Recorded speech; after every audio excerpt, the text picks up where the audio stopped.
Welcome back to another episode of Minecraft Mediumcore. I think I may have already broken my villager breeder.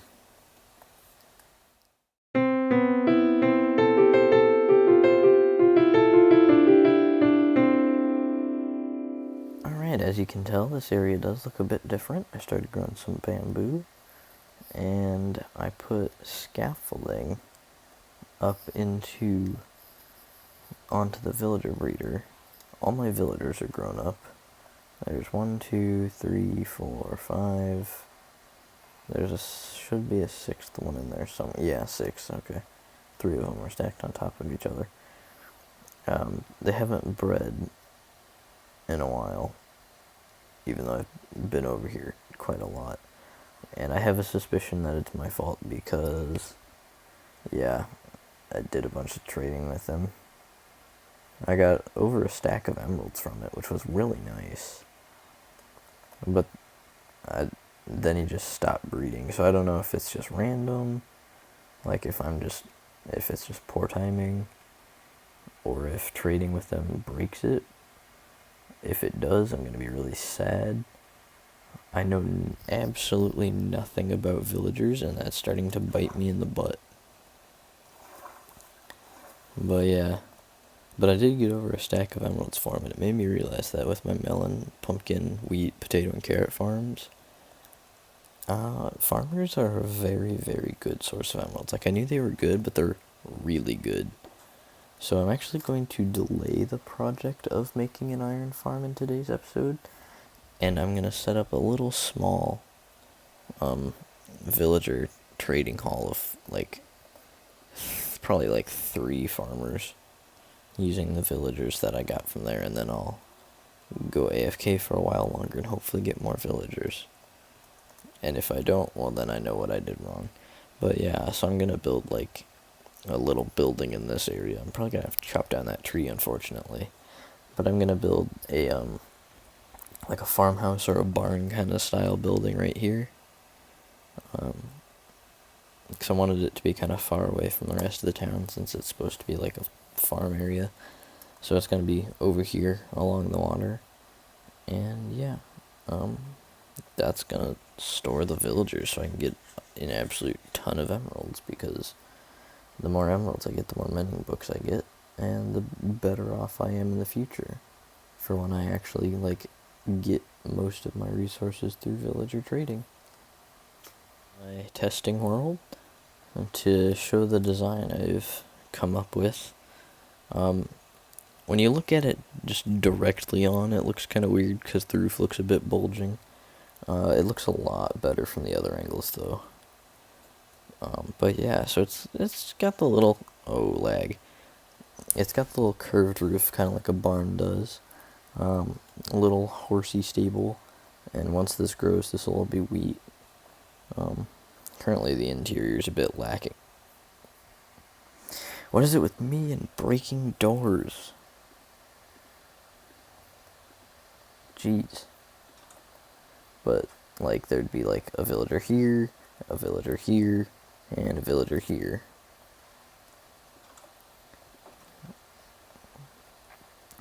Once the interior is made, of course. But yeah, so it's a really simple build. I've used little smaller tricks like this line of signs around the building to give it more depth, and these trapdoors on the intersections, and then the lanterns up there. And it's a really, really simple build, but I think it actually doesn't look too bad. I'm not the greatest at designing buildings, but I don't think I did awful, considering it could have been worse. That's what I'm gonna go with. It could have been worse. But yeah, so that's what I'm gonna be building. This little farmhouse. It's just tucked into this corner here. Unfortunately, I had to get rid of the tree with the beehive, which was really unfortunate because I don't have silk touch, so I couldn't get the campfire or the beehive back. But yeah, the barn farmhouse building is complete. All that's missing is the horses and the 3 villagers within. But once I get those, it'll be all done. I want to wait for the wheat to grow up too, but yeah, it just sits here, nestled into the corner of the road, and I think it actually looks pretty good. It brings life to an area that was previously just a blank canvas.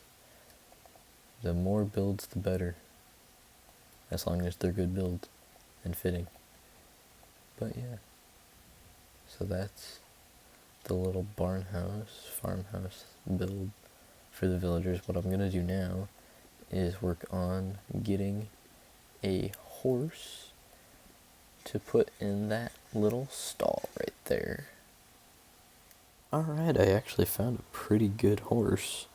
It's got a lot of hearts, it goes really fast, and it jumps pretty high too. I found, oh my gosh, I'm stuck. I thought I was having a mega lag spike because I just stopped moving. No, I was stuck like an idiot.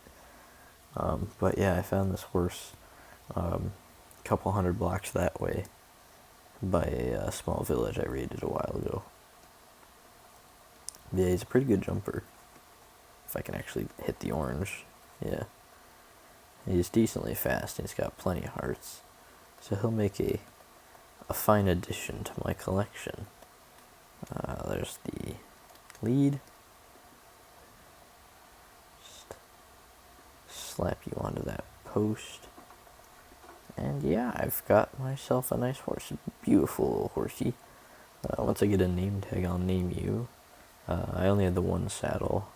I do have iron horse armor, but I don't really want to put it on just because I don't want to make the horse look like that. I like the natural look of the horse. But yeah, so this is my horsey. And once I get a name tag, I'll name it something or other. I'll figure that out when I get there. But yes, that's my horse. Now all I have to do is suffer through the painstaking process of dragging 3 villagers over here. Which I checked. Fortunately, the villager breeder is not broken because 2 new villagers have been bred, so it does still work. Because the time I was here chopping down trees and stuff to make that build, and I had harvested the bamboo, there were 2 new babies at the last time I checked. I don't know how many there are now, if they've grown up at all. Yeah, still just the 2 babies, plus the 6 villagers I already had. So yeah, it does still work, which is good, which means I didn't ruin it, and I like not ruining things. So yeah, I guess now the only thing for me to do is work on getting these villagers up and where they belong. 3 of them anyway. So yeah, I'm gonna get working on that, and I'll be right back. 3 villagers in place, and I've done a little bit of trading with each of them just to get their trades locked in. I did once with you, I think twice with you, and then several times with this guy. So far this guy's my best villager because he's got a pumpkin trade now too. But I've traded with all of them. Is this guy still mad at me? Yeah, this guy's still mad at me. I've accidentally hit that guy, and I've accidentally hit this guy because I am bad at the game. But yeah, so I've got everybody in their respective cells. They're all ready for trade, and I've already made like, I think 9 emeralds off of them, just getting them in place, which is significantly more than I was getting from trading paper. So I can A, get as many mending books as I need, B, start the foundations of getting many more villager trading bits. So now that those are all in place, that project is done. So next episode is when I will hopefully work on that iron farm if I'm not too lazy. But yes, that's probably when I'll work on the iron farm, and then I can have infinite iron. And between infinite iron and infinite emeralds, I'm pretty much set to get whatever I need to continue working. So yeah, with the Airs and Enderman. With that done, that's all I'm gonna do for today's episode of Minecraft Medium Core. So I hope you enjoyed it, and I'll see you in the next one. Goodbye.